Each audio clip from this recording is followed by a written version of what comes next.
Assalamualaikum warahmatullahi wabarakatuh. Kali ini kita bahas soal-soal persiapan USBN IPA. Ini soal-soal udah dibuat sesuai dengan kisi US-nya. Semoga dapat bantu buat belajar persiapan ujian besok. Oke, kita mulai. Pertama, soal nomor 1. Perhatikan pengukuran dengan mikrometer skrup berikut. Yang ditanya, hasil pengukurannya menunjukkan berapa. Nah, pada mikrometer skrup, kita mengenal ada dua skala yang ada di sini. Ini yang di sebelah kiri, oke, ini kita sebut dengan skala utama. Oke, nah yang di sebelah kanan, yang ini yang nanti akan diputar-putar, ini kita sebut dengan skala Nonius. Nah, hasil pengukuran adalah penjumlahan antara pembacaan di skala utama dengan bacaan pada skala Noniusnya. Nah, cara baca skala utamanya, di skala utama, ini ada angka 0, oke? Terus angka satunya itu nanti ada di sini. Ini 1, 2, 3, 4. Oke. Nah, yang garis-garis di bawah ini berarti angka setengahnya. Ini berarti 0,5, 1,5, 2,5, 3,5, dan 4,5. Nah, hasil pengukuran nanti ditunjukkan oleh bagian yang ini. Yang inilah hasil pengukurannya. Oke. Maka hasil pengukurannya kalau dibaca dari skala utama, maka angkanya itu adalah 4,5. Di skala utamanya adalah 4,5. Nah, Nonius, oke, Noniusnya kita baca skala atau angka Nonius yang berdempet sama garis utama. Oke, jadi Noniusnya itu yang kita lihat yang garis yang ini nih. Nah, angka berapa itu? Ini yang berdempet sama garis utamanya. Karena ini 35, berarti ini 36, ini 37, berarti itu 38. Berarti skala Noniusnya, bacaannya, angkanya di 38. Tapi kalau disesuaikan sama besarannya, maka itu adalah 0,38. Oke, tinggal kita jumlahkan 8, 8, 4. Maka jawabannya 4,88 mm. Oke, jadi jawabannya adalah C. Nah, lanjut kita ke nomor 2. Perhatikan kunci dikotomi berikut. 1. A kulit bersisik, B kulit berambut, 2. A bergerak dengan sirip, B bergerak dengan melata, 3. A habitat di air, B habitat di air, A habitat di darat, B habitat di air, 4. A tulang berupa tulang rawan, B tulang berupa tulang sejati. Kegiatan identifikasi suatu hewan menggunakan kunci dikotomi. Jika urutan kunci dikotomi yang diperoleh adalah 1A, 2A, sama 4B. Maka kemungkinan hewan yang diidentifikasi adalah katanya kunci dikotomi yang dipakainya diperolehnya adalah 1A, kulit bersisik, lalu kemudian 2A, bergerak dengan sirip, kemudian 4B, tulang berupa tulang sejati. Maka apa hewannya? Oke, untuk menentukan apa hewannya, maka kita tinggal cek pilihan jawaban satu-satu. Yang pertama, katanya kucing. Nah, benar nggak kucing punya ciri-ciri yang sesuai sama yang tadi kita ambil? Yang pertama, kulit bersisik. Apa kucing itu kulitnya bersisik? Enggak. Kucing itu mamalia, kulitnya berbulu. Bergerak dengan sirip? Enggak. Kucing bergeraknya dengan kaki. Oke? Yang B, hewan Pisces ikan lele. Yang B, Pisces ikan. Yang C juga Pisces ikan pari. Yang D, mamalia lumba-lumba. Nah, lumba-lumba ini mamalia. Mamalia, dia juga tidak bersisik. Oke, meskipun lumba-lumba hidup di air seperti ikan, tapi karena dia mamalia, dia nggak punya sisik. Maka ini juga salah. Oke, tinggal dua pilihannya, ikan lele sama ikan pari. Kita cek satu. Ikan lele apakah kulitnya bersisik? Ya, ikan itu bersisik. Ya, meskipun ikan lele kadang kita ketemui kulitnya licin, tapi ada ikan lele, jenis ikan lele yang bersisik. Oke. Ikan pari, oke. Semua jenis ikan secara umum itu ada sisiknya. Kemudian bergerak dengan sirip. Ya, ikan lele bergerak sama sirip, ikan pari juga bergerak dengan sirip. Kemudian, ini yang membedakannya tulang rawan sama tulang sejati. Secara umum, ikan itu dibagi dua. Oke. Ada ikan yang bertulang sejati, ada ikan yang tulang rawan atau seringnya disebut dengan ikan tulang lunak. Oke, jenis tulang yang menyusun tubuhnya itu berupa tulang rawan. Nah, yang perlu kita tahu, yang perlu kita hafalkan cuma yang tulang rawan saja, karena jumlahnya hanya sedikit. Yang termasuk ikan tulang rawan itu adalah ikan paus dan ikan pari. Nah, di luar ikan itu, maka ikan tersebut adalah tulang sejati. Oke, ikan mas, tulang sejati. Ikan apa lagi? Ikan tuna misalkan, itu tulang sejati. Oke, ikan lele, tulang sejati. Berarti kalau ada pilihan ikan lele sama ikan pari, maka yang bertulang sejati adalah ikan lele. Jawabannya adalah D. Oke, ikan pari, tulangnya nanti adalah tulang rawan.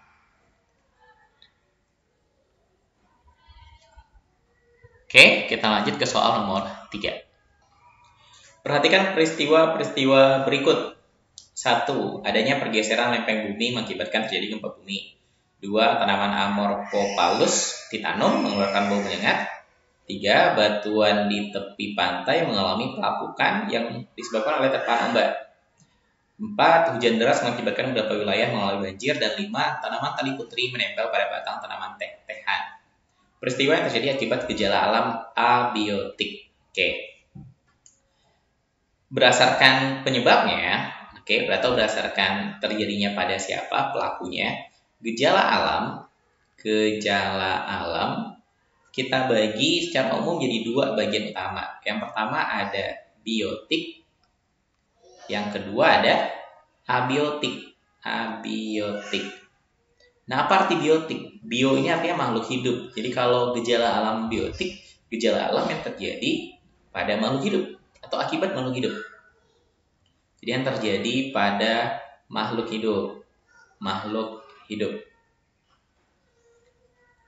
Terus kalau abiotik, gejala alam yang terjadinya bukan pada makhluk hidup. Oke?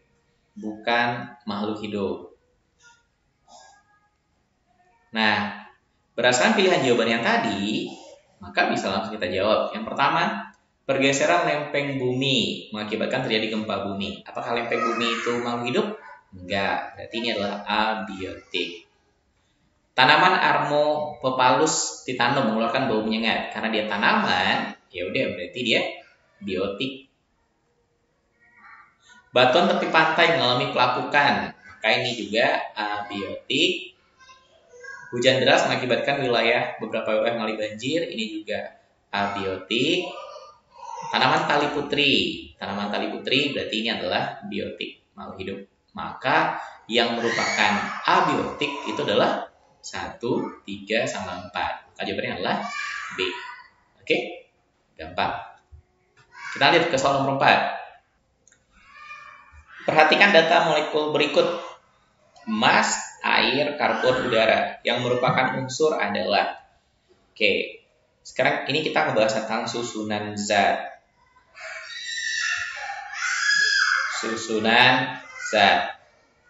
Secara umum, susunan zat kita bagi 3. Yang pertama ada namanya unsur. Oke. Yang kedua ada namanya senyawa. Terus yang ketiga ada namanya campuran. Nah, apa beda ketiga-tiganya? Unsur ini adalah zat tunggal. Jadi unsur ini kita sebut sebagai zat tunggal. Unsur adalah zat tunggal yang hanya terbentuk dari satu jenis atom. Apa contoh zat tunggal? Misalkan hidrogen.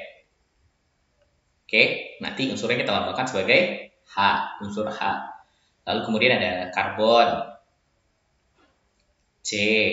Terus ada oksigen, O. Terus nanti ada misalkan besi.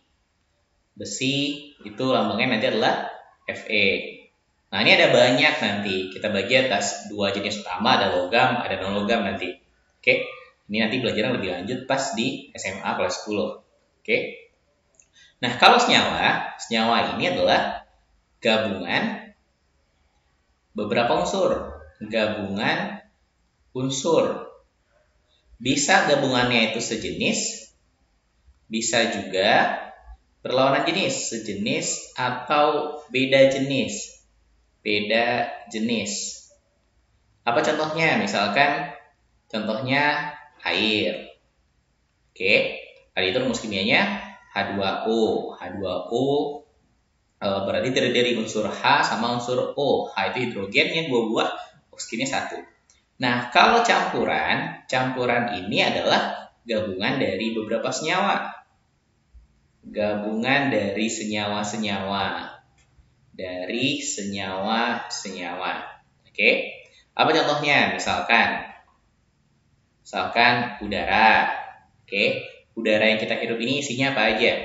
Ada oksigennya, ada gas oksigennya O2, ada gas nitrogennya N2, ada gas karbon dioksidanya CO2, terus mungkin ada debu, ada asap, dan segala macamnya. Oke, maka udara termasuk ke dalam campuran. Atau misalkan air sungai. Apa aja yang ada di dalam air sungai? Ya ada airnya, ada H2O, terus ada apa lagi? Ada limbah, ada kotoran, dan segala macam di dalam air sungai. Jadi ada banyak yang ada di dalamnya. Oke? Nah, sesuai dengan pengertian yang unsur senyawa sama campuran, maka yang termasuk unsur, nomor 1 emas. Emas itu unsur. Oke, ya benar. Emas itu unsur. Lambang kimia adalah Au, aurum. Ini unsur. Oke, jadi emas itu adalah unsur. Air itu adalah senyawa. Rumus kimia air adalah H2O. 2 unsur hidrogen dengan 1 unsur oksigen. Karbon itu unsur. Oke, karbon unsur. Lambang kimia adalah C. Karbon. Udara ini adalah campuran. Maka yang termasuk unsur adalah nomor 1 sama nomor 3. Jadi jawabannya adalah A. Oke, kita lanjut ke soal nomor 5. Pernyataan berikut adalah tentang bimetal. 1, 2, 3, 4, 5. Yang ditanya pernyataan yang benar tentang pemuaian. Pemuaian maksudnya ya pemuaian dari bimetal. Oke. Nah, kita bahas bimetal. Apa itu bimetal? Bi artinya 2. Metal artinya logam. Jadi bimetal itu benda yang terbuat dari 2 jenis logam. Oke? Bimetal. Nah, gambarnya bimetal itu secara umum ya kalau kita bikin gambarnya nanti kayak gini. Dia terdiri dari 2 jenis logam. Oke? Logam yang kiri misalkan ini kita anggap sebagai logam A, logam yang kanan adalah logam B. Yang kedua logamnya nanti kemudian ditempelkan. Oke? Atau bahasa lainnya dikeling. Jadi nomor 1 bimetal adalah 2 keping logam yang berbeda koefisien muainya dikeling jadi 1. Iya, benar. Oke. Nah, kenapa harus yang berbeda koefisien muainya? Biar pemuaiannya nggak sama. Misalnya gini, koefisien muai A lebih besar daripada B misalkan. Sehingga kalau dipanaskan A akan lebih panjang dari B. Oke? Jadi kalau dipanaskan karena koefisien A-nya lebih besar daripada B, maka A akan lebih panjang dari B. Jadi kalau kita tulis dipanaskan, maka panjang A, kita anggap L itu panjang, lebih besar daripada panjangnya B. Nah, ini awalnya dia sama panjang. Kalau dipanaskan kemudian A lebih panjang, maka apa yang terjadi? Logam ini akan membengkok. B-nya lebih pendek, A-nya lebih panjang. Berarti kemana bengkoknya? Bengkoknya ke sana, ke arah B. Oke? Jadi kalau dia dipanaskan, dia akan bengkok ke arah B. Ke arah yang koefisien muainya lebih kecil. Karena B-nya, perpanjangan B-nya nggak sebesar yang A. A lebih banyak dari B. Oke. Nah, kalau dia didinginkan, sifat logam yang koefisien muainya lebih besar, kalau dipanaskan, dia akan bertambah panjang lebih besar. Oke. Kalau lebih banyak tambah panjangnya. Kalau didinginkan, maka dia lebih pendek dan lebih banyak pendeknya, makin pendeknya, sehingga panjangnya A lebih kecil dari panjangnya B. Oke? A akan lebih pendek dari B. Karena A lebih pendek dari B, maka logamnya akan membengkok ke arah A, ke kiri, kalau didinginkan. Oke? Ini cara kerja bimetal. Oke? Nah, bimetal ini digunakan pada alat-alat, biasanya alat listrik yang pada suhu tertentu harus dimatikan. Oke. Misalkan digunakan pada setrika. Kan setrika kalau dia terlalu panas nanti mati sendiri. Oke. Ini contohnya. Atau pada alat-alat yang emang harus nyala hidup bergantian. Apa contohnya? Lampu sen. Oke. Lampu sen pada mobil itu kan hidup mati, nyala mati bergantian. Ya, itu gunanya bimetal. Jadi ketika dia bengkok, arus listriknya mati. Ketika dia lurus, arus listriknya nyala lagi. Oke. Nah, sehingga dari pilihan jawaban ini yang mana yang benar? Yang nomor 2, ini nanti kita bahas. Yang nomor 3, ketika dipanaskan bimetal melengkung ke arah logam yang koefisien Newtonnya kecil. Ya benar. Seperti ini tadi. Ketika dipanaskan dia bengkoknya ke arah B. B itu yang koefisien Newtonnya kecil daripada A. Ketika dingin, dia melengkung ke arah logam yang koefisien Newtonnya lebih besar. Ya benar. Bimetal berfungsi menghubungkan dan memutuskan arus listrik terdapat pada lampu sen mobil. Ya benar. Nah, gimana dengan nomor 2? Nomor 2 ini salah. Dalam termometer bimetal,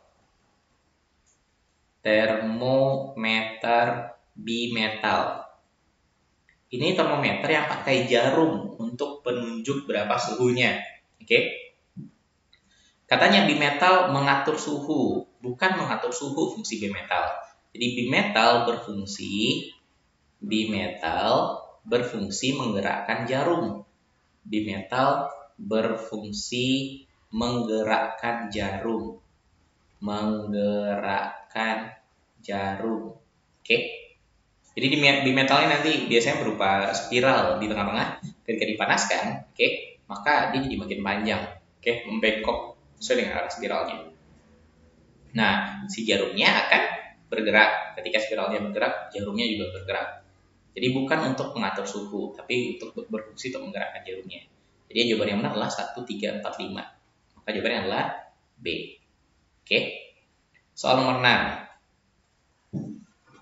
Nomor 6. Aluminium bermasa 2 kg dengan suhu 20 derajat Celcius menerima kalor sebesar 180 kJ. Jika kalor jenis aluminium 900 Joule per kilogram derajat Celcius, maka suhu akhir aluminium adalah. Oke, diketahui di soal ini yang pertama ada massa. Massanya sama dengan 0,5 kg. Lalu kemudian ada suhu awal, kita anggap T1. T1-nya 20 derajat Celcius. Lalu kemudian ada kalor 180 kJ. Kalau jadikan Joule ini sama aja dengan 180.000 Joule. Oke. Kalor jenis aluminium itu adalah C, kecil. Kalor jenis adalah 900 Joule per kilogram derajat Celcius. Nah, ditanya berapa nilai suhu akhir aluminiumnya? T2. Nah, ketika benda kita panaskan sehingga dia mengalami kenaikan suhu, pada kenaikan suhu, kalau benda diberi kalor, maka bisa ada dua yang terjadi, suhunya naik atau wujudnya berubah. Wujudnya berubah itu misalkan es dipanaskan, dia jadi mencair, contohnya. Nah, pada kenaikan suhu, kalor itu dihitung pakai rumus MC kali delta T. Oke, apa arti delta T? T2 kurang T1, MC kali T2 kurang T1. Nah, Q-nya udah ada, nilai Q-nya adalah 180.000. Masanya juga udah ada, masanya 0,5. Kalor jenisnya juga udah ada, 900 dikali delta T, T2 yang mau kita cari, oke, dikurangi T1. T1 itu awalnya 20 derajat Celcius. Nah, ini kalau kita kali 900 kali 0,5, nah ini dapatnya berapa? 400, kok 0,5? Masanya 2 kilo, bukan 0,5. 2 kilo, kita hapus dulu, kok 0,5 ya? Masanya 2 kilogram, oke? Masanya 2 kilogram. 180.000 sama dengan 2 kali 900, 1.800 dikali T2 dikurangi 20. Oke, 1.800 sama 18.000. Ada yang bisa kita coret, nolnya coret 2. Oke, tinggal berapa? 18, 1.800 sama 18. 18-nya bisa dicoret. Tinggal ini jadi 1. Nolnya ada 2, maka jadi berapa di kiri? 100. T2 kurang 20. Nah, biar hasil pengurangannya adalah 100, T2 kurang 20 sama dengan 100, maka T2-nya harus berapa? 120. 120 kurang 20 hasilnya adalah 100. Maka jawabannya adalah D. Oke. Kita lanjut ke nomor 7. Perhatikan gambar berikut. Sebuah bola bermasa 0,5 kg. Diketahui yang pertama massa. Massa bolanya sama dengan 0,5 kg meluncur dari sebuah puncak di titik A. Ini titik A. Dari gambar, maka tinggi A itu sama dengan 5 meter. Terus dengan kecepatan awal 0, berarti kecepatan di A nilainya sama dengan 0. Perbandingan antara energi kinetik dan energi potensial bola di titik C. Yang ditanya titik C. Nih. Energi kinetik berarti EK di C banding EP di C sama dengan berapa? Oke. Nah, sebelum kita hitung ini, kita cari dulu di C itu yang diketahuinya ada satu lagi, ada HC. HC sama dengan 2 meter. Kalau B nggak ada satupun yang diketahui dari B. Diketahui HA 5 meter, diketahui HC 2 meter. Karena ini nanya energi kinetik sama energi potensial, kita cari dulu untuk di A. Berapa besar energi potensial di A? EP. EP rumusnya adalah M kali G kali H. Karena kita nyari A, maka hanya harus hanya A. Masanya adalah 5, G-nya 10, H-nya masanya 0,5, H-nya berapa? Hanya A 5 meter. Maka dapatnya 25 Joule. Oke. EK di A itu nilainya sama dengan setengah mv kuadrat. Setengah massa 0,5 v kuadrat, kecepatan di A katanya berapa? 0. 0 kuadrat jadi 0. 0 kali 0,5 kali setengah hasilnya adalah 0. Nah, apa tujuan kita mencari A? Padahal A nggak ditanya. Karena kalau kita mau nyari C, kita bisa gunakan, kan terutama kita mau nyari EKC nih. EK itu kan rumusnya setengah mv kuadrat. Nah, VC-nya nggak ada. Maka kita nggak bisa nyari EKC dari rumus setengah mv kuadrat. Kita bisa mencari EKC pakai rumus hukum kekekalan energi mekanik. Hukum kekekalan energi mekanik. Kekekalan energi mekanik. Hukum kekekalan energi mekanik itu berbunyi EPA tambah EKA sama dengan EP di C tambah EK di C. Nah, EP di C udah bisa kita hitung kemana ya? EP di C, karena rumus EP itu adalah MGH. Massa 0,5, G 10, hanya C. Berapa tingginya C? 2 meter. Hanya C nilai 2 meter. Oke, 0,5 kali 10, 5 kali 2, 10 Joule. Maka pas kita masukkan ke rumus hukum kekekalan energi mekanik ini, energi potensial di A, tadi dapatnya 25. Nih, 25 E di A. EK di A, tadi dapatnya 0. Sama dengan EP di C, energi potensial di C, 10 tambah EKC. Nah, 25, 10 tambah EKC. Berarti EKC-nya adalah 25 kurang 10, 15 Joule. Nah, ditanya perbandingan antara EKC banding EPC. Berarti kalau dibandingkan EKC banding EPC, EKC-nya berapa? 15 Joule banding EPDC-nya 10 Joule. Kalau ini kita sederhanakan, sama-sama dibagi 5, nanti dapatnya 3 bagi 2 atau 3 banding 2. Maka jawabannya adalah D. Oke, ini berkaitan sama energi potensial, energi kinetik, sama energi mekanik. Berikutnya soal nomor 7. Oke, nomor 8, bukan nomor 7. Perhatikan gambar struktur sel berikut. Ini ada struktur sel. Ada yang bisa nebak, ini sel tumbuhan apa sel hewan? Inilah gambar sel tumbuhan. Apa beda sel tumbuhan sama hewan? Sel tumbuhan itu selnya terlihat kaku. Oke? Biasanya digambarkannya kotak seperti ini.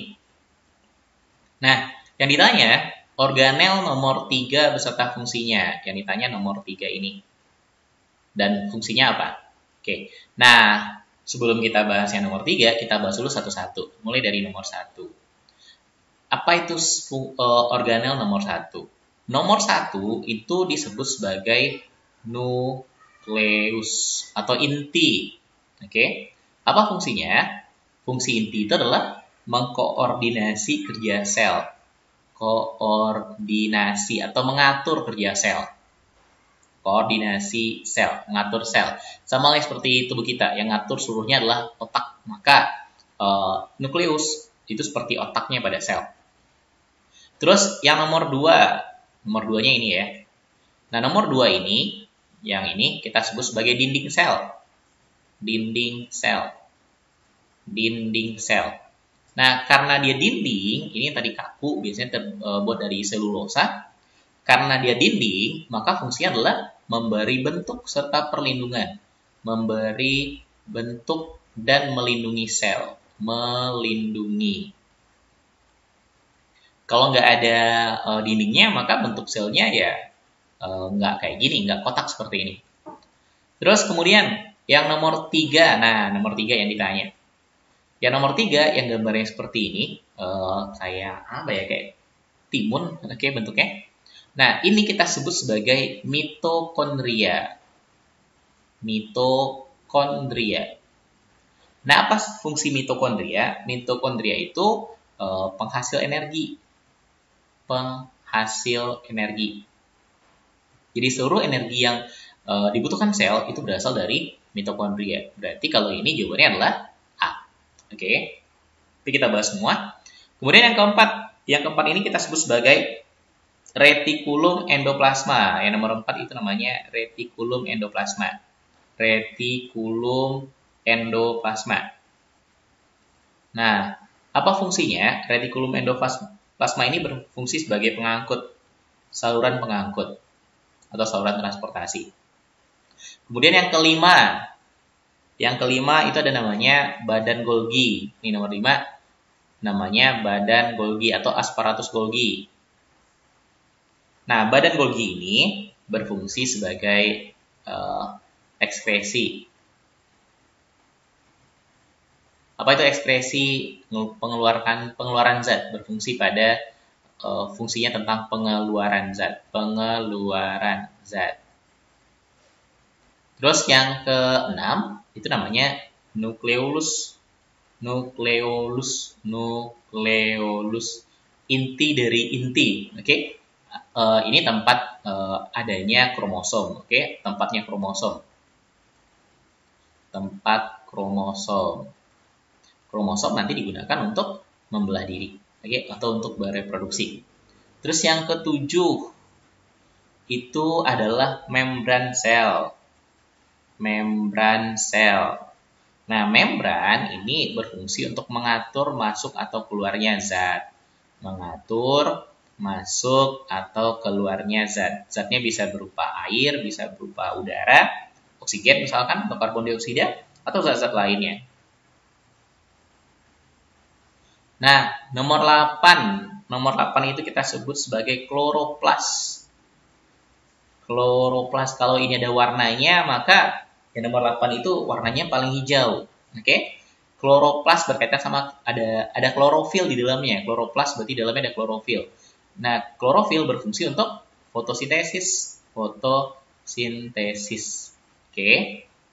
9 itu adalah vakuola yang paling besar. Vakuola. Nah, apa fungsi vakuola pada sel? Vakuola ini adalah tempat menyimpan makanan atau tempat menyimpan zat. Tempat simpan makanan. Maka jawabannya tadi adalah A. Oke, kita lanjut ke soal berikutnya nomor 9. Perhatikan jaring-jaring makanan berikut. Oke, ini ada jaring-jaring makanan, ada padi, ada ayam, ada tikus, ada ular.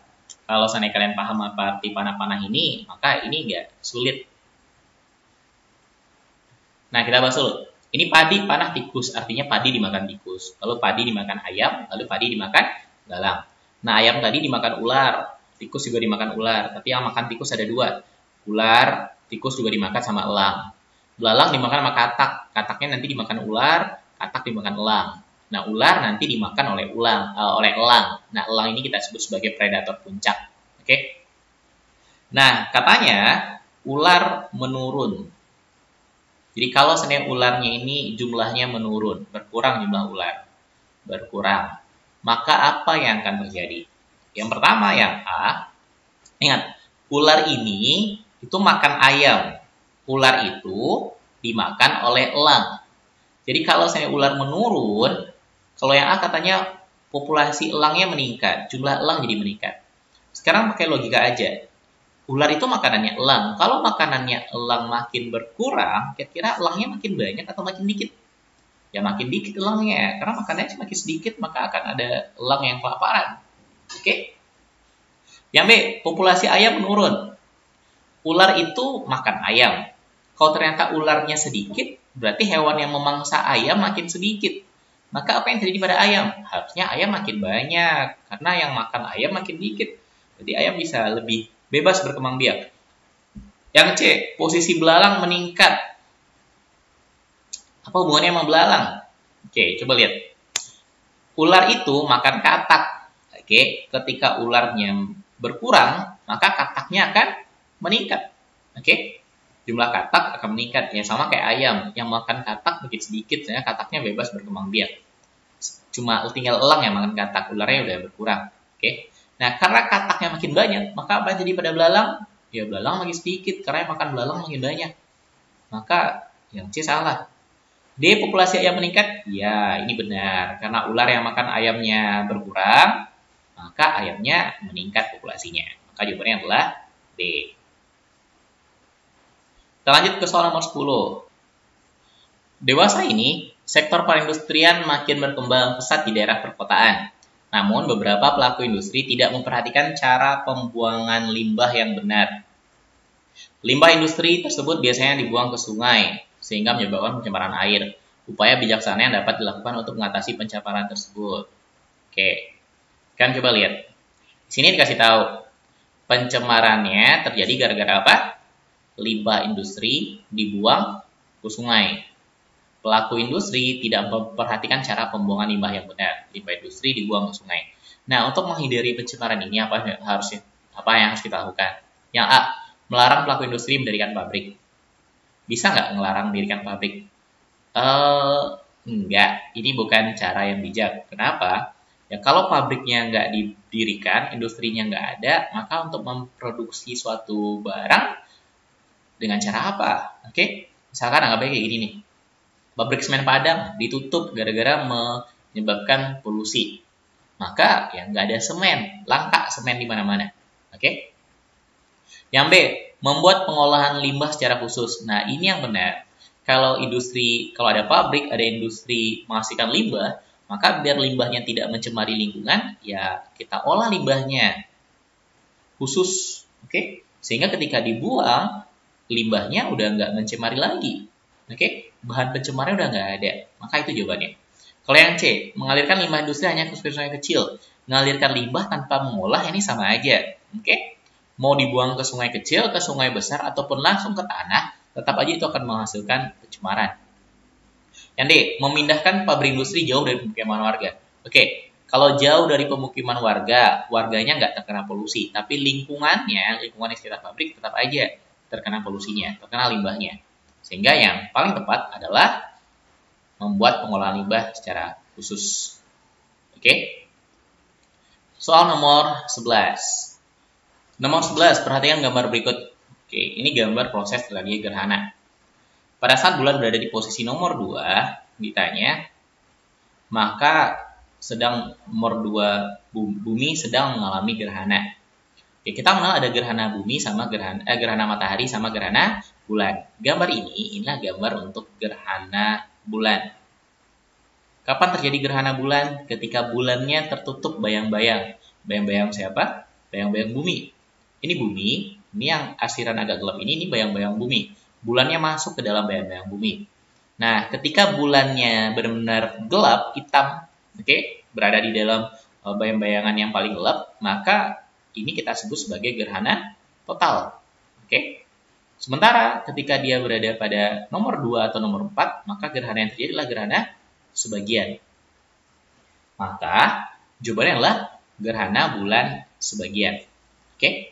Nah, gimana dengan gerhana matahari? Kalau gerhana matahari, mataharinya tertutup, ada yang menghalangi mataharinya. Bukan bayangan bumi atau bayangan bulan yang nutup matahari. Tapi bayangan, jadi kalau gerhana matahari itu kayak gini. Ini matahari. Terus ini bumi misalkan. Ini bumi. Enggak boleh deh. Kemudian ini bulannya. Nah, gerhana matahari terjadi gara-gara cahaya matahari yang harusnya nyampe ke bumi tertutup oleh bulan. Jadi kalau kita gambar garis cahaya mataharinya, nanti cahaya mataharinya kayak gini.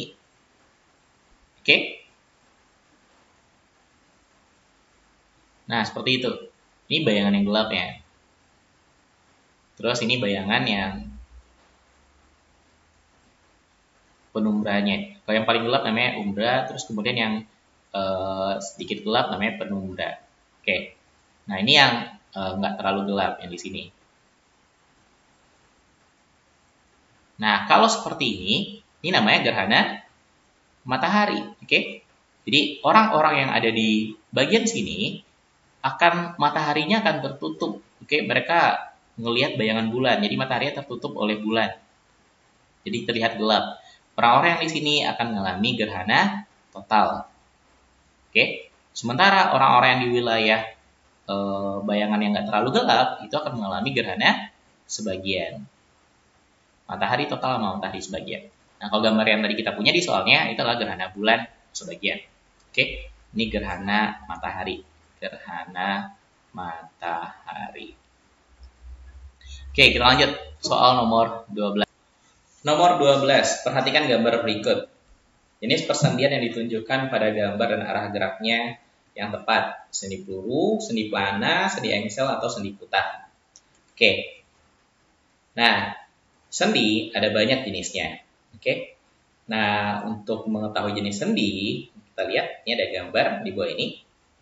Ini berbagai macam jenis sendi. Ini jenis sendi peluru. Oke. Sendi peluru itu adanya di pangkal lengan. Disebut peluru gara-gara bagian yang ini nih. Gara-gara ada bagian yang melingkaran, yang berbentuk bola, yang masuk ke dalam. Nih, sendi peluru. Oke. Nah, seperti lengan kita itu bisa bergerak muter, bisa. Oke. Bisa samping, kiri, kanan, bisa gerak atas. Oke, itu sifat fungsi. Itu sifatnya sendi peluru. Nah, kalau sendi putar, itu dia memutar. Geraknya mutar aja. Oke, mutar. Apa contohnya? Nih di leher. Oke, leher kita bisa muter-muter. Kanan, kiri, kanan, kiri. Oke. Atau di ini nih, di apa namanya? Di kayak lengan kita bisa kita putar-putar. Oke, putar-putar. Itu sendi putar. Nah, kalau kita sesuaikan sama gambar yang ada di sini, maka gambar tadi itu adalah gambar untuk sendi putar. Nih penunjuknya ada di sini. Penunjuknya ada di arahnya. Arahnya itu dia buatnya mutar. Jadi bisa mutar searah jarum jam atau bisa mutar berlawanan jarum jam. Jadi bisa mutar ke sana, searah jarum jam, atau bisa mutar ke arah sana, berlawanan arah jarum jam. Maka sendinya adalah sendi putar. Oke.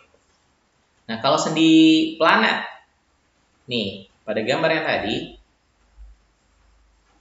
nah ini yang kita sebut dengan sendi pelana. Di mana letak sendi pelana? Sendi pelana terletak pada pangkalnya jempol. Oke. Jadi disebut sendi pelana karena bentuknya seperti pelana kuda. Pelana kuda tempat duduk di atas kuda itu disebut dengan pelana. Kalau sendi engsel adanya pada siku dan lutut. Ini sendi engsel. Oke. Kita bisa naikkan tangan kita satu arah, ke atas atau ke bawah. Tapi ada batasnya ke bawahnya. Nggak bisa lengan kita tepuk, terus kita luruskan dan nekuknya ke arah bawah, nggak bisa. Tertahan. Itu sifat dari sendi engsel. Kemudian ada sendi kondiloid. Ini ada pada ruas-ruas jari. Oke. Kita cuma bisa ruas-ruas tulang tangan, lengan tangan kita. Oke. Geraknya lebih terbatas. Nah, berarti yang tadi jawabannya adalah yang D, sendi putar. Berikutnya soal nomor 13. Oke, nomor 13. Perhatikan gambar sulur pada tanaman berikut. Oke. Ini ada tanaman, bisa timun, oke, bisa juga semangka yang berbentuk seperti ini. Tanamannya punya sulur, yang ini yang kita sebut sebagai sulur yang melingkar-lingkar ini. Apa fungsi sulurnya? Sulur ini berfungsi untuk mengikatkan batang tanaman ke kayu lain, oke, ke penyangga. Contohnya pada timun, oke, biar timunnya bisa menjalar ke atas, maka dia mengikatkan sulurnya, melilitkan sulurnya ke tumbuhan lain atau ke batang lain. Nah, jadi nanya, jenis gerak yang terjadi pada sulur tersebut menunjukkan gerak apakah fotonasti, fototropisme, tikmotropisme, atau kemotropisme. Nah, kita bahas dulu yang pertama jenis gerak pada tumbuhan. Pada tumbuhan, jenis geraknya bisa kita bagi 3. Jenis gerak tumbuhan. Yang pertama ada namanya gerak nasti. Oke. Terus yang kedua ada gerak tropisme. Yang kedua ada tropisme dan yang ketiga ada taksis. Ada tropisme dan yang ketiga ada taksis. Nah, apa bedanya? Nasti sama tropisme ini gerak bagian tubuh. Jadi gerak bagian tubuhnya tumbuhan. Gerak bagian tubuh pada tumbuhan, tanaman. Yang tropisme juga gerak bagian tubuh tanaman. Gerak bagian, jadi cuma sebagian saja, bukan semua bagian tanamannya. Gerak bagian tubuh tanaman. Nah, kalau taksis, gerak seluruhnya. Gerak seluruh bagian tubuh. Seluruh tubuh. Oke, nah biasanya taksis terjadinya pada tumbuhan sel-sel sedikit, sel 1. Nah, beda nasti sama tropisme. Kalau nasti gerak bagian tubuh tanaman yang arah geraknya tidak bergantung